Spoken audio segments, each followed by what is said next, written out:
Still awesome.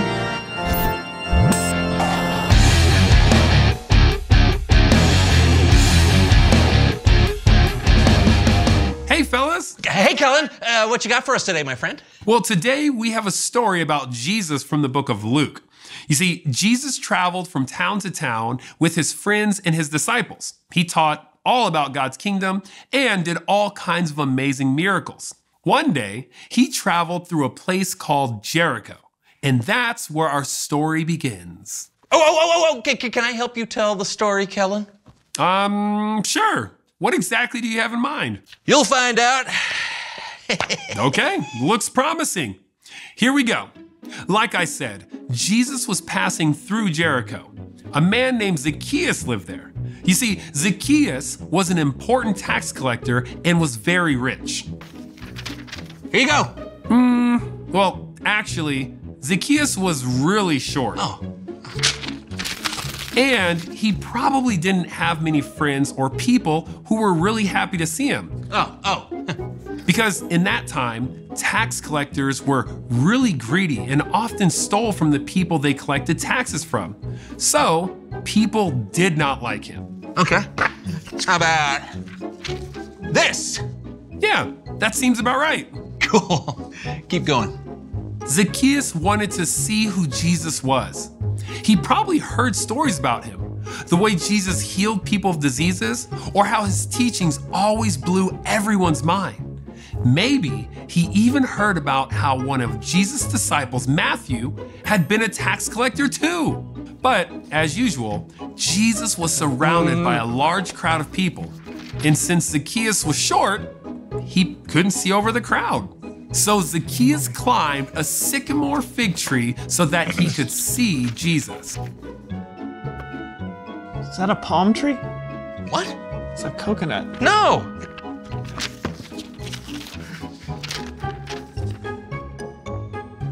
Smooth. That's more like it. Sweet.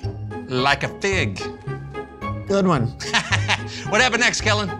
When Jesus reached the spot where Zacchaeus was, he looked up at him and said, "Zacchaeus, come down at once. I must stay at your house today."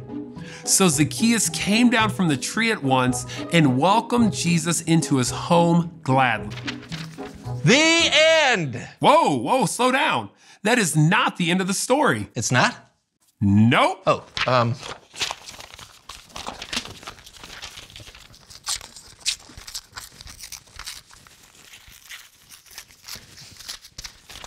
Nice. Now, remember what I said earlier about how people felt about tax collectors? They were not well liked. So the crowd was not a fan of Jesus going to Zacchaeus' house.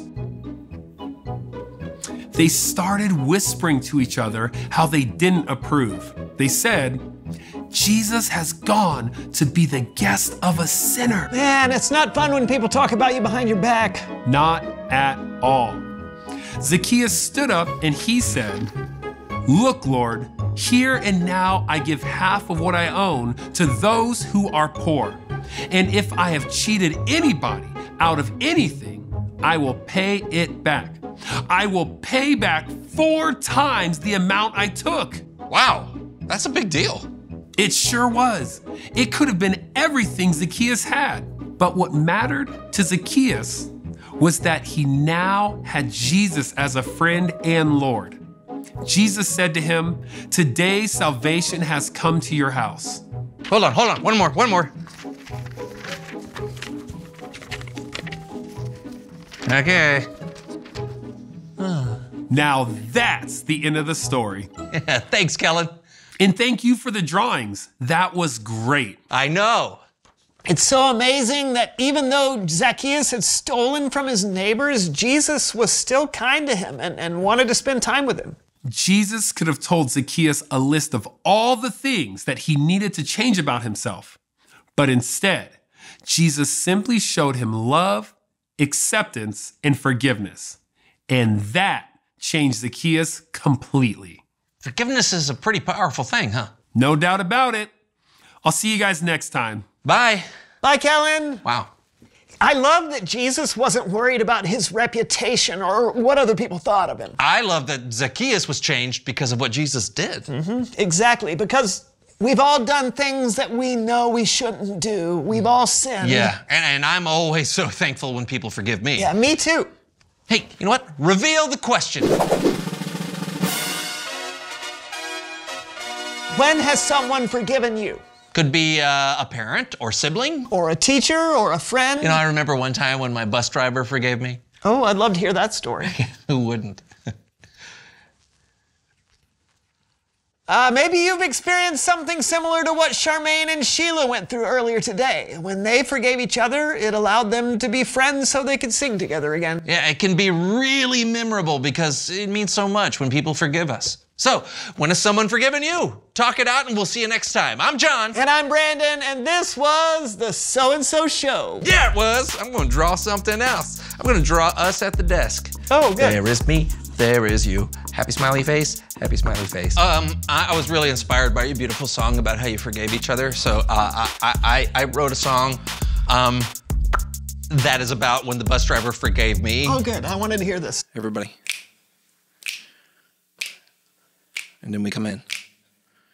The bus driver forgave me! He said, don't do that again! But you are my friend! And I will forgive you until the next time you do something like that!